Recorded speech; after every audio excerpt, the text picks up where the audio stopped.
Berikutnya yaitu tentang apa itu kertas kerja dan neraca lajur. Ini tahapan berikutnya setelah membuat neraca saldo. Setelah kita dapat nilai neraca saldo setelah dilakukan penyesuaian, maka kita masuk ke dalam tahapan pembuatan neraca lajur. Jadi, neraca lajur ini adalah suatu lembaran kertas berlajur atau berkolom yang digunakan dalam kegiatan akuntansi secara manual. Jadi, apabila sistem pencatatan transaksi keuangannya masih menggunakan catatan manual, neraca lajur bisa membantu Anda dalam menyiapkan laporan keuangan. Adapun kegunaannya dari neraca lajur adalah untuk mempermudah menyusun laporan keuangan. Neraca lajur ini berisi semua informasi untuk laporan keuangan seperti saldo-saldo perkiraan sebelum jurnal penyesuaian, perkiraan-perkiraan jurnal penyesuaian, dan saldo-saldo perkiraan atau akun setelah jurnal penyesuaian. Sehingga dari proses neraca saldo masuk ke neraca lajur, hal itu akan membantu sekali apabila sistem pencatatan transaksi keuangannya masih menggunakan manual. Dengan adanya neraca lajur ini membuat Anda akan lebih mudah dalam menyajikan laporan keuangan. Contoh untuk kertas kerja atau neraca lajur bisa dilihat di layar sebagai berikut. Di sini dari tampilan neraca saldo setelah adjustment atau setelah penyesuaian, kita tambahkan kolom laba rugi dan neraca. Nah, ini maksudnya seperti apa?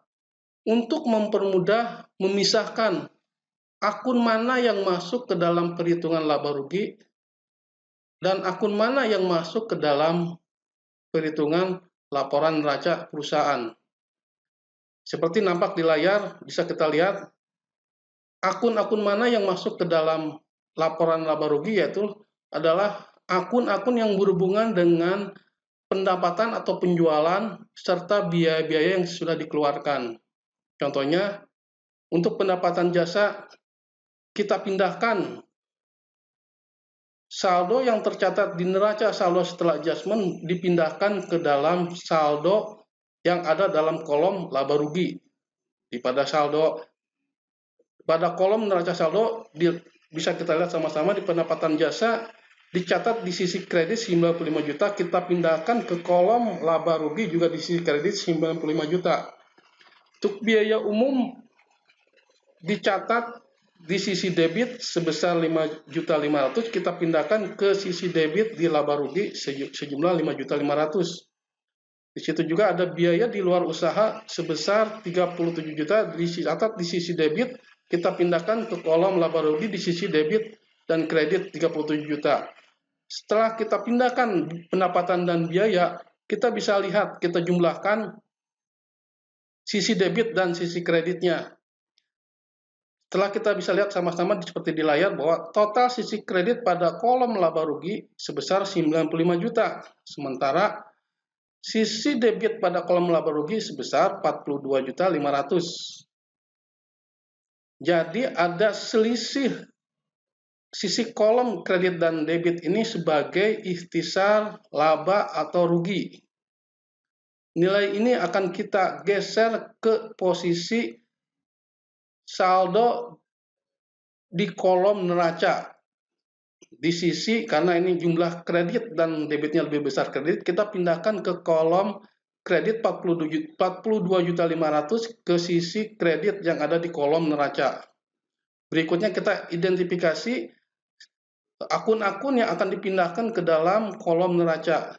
Ini salah satunya adalah kas sebesar 2 juta bersaldo debit, kita geser pindahkan ke kolom debit 2 juta juga di kolom neraca. Saldo Bank BCA sebesar 210 juta bersaldo debit, kita pindahkan ke saldo debit di neraca juga sama. Berikutnya juga biaya dibayar di muka sebesar 22 juta, kita pindahkan ke sisi debit di kolom neraca. Dan kolom akun mesin dipindahkan juga nilainya 34.500.000 ke sisi debit yang ada di kolom neraca. Utang gaji seperti itu pun juga sama, bersaldo kredit kita pindahkan di kolom neraca kredit. Utang leasing juga sama, kita pindahkan di sisi kolom kredit neraca. hutang leasing modal di setor juga kita pindahkan ke dalam kolom kredit di neraca. Setelah kita dapat, kita totalkan sisi debit dan kredit yang ada dalam kolom neraca. Seperti nampak di layar, sama total dari sisi debit kolom neraca sebesar 268.500.000 dan total dari kolom kredit yang ada dalam neraca sebesar 268.500.000 rupiah. Jadi secara pengerjaan di neraca lajur ini sebenarnya sudah mencerminkan dari laporan keuangan yang akan disajikan, di mana kita sudah dapat menghitung laba dan ruginya serta perubahan posisi keuangan tentang aset, hutang dan modal yang ada dalam kolom neraca.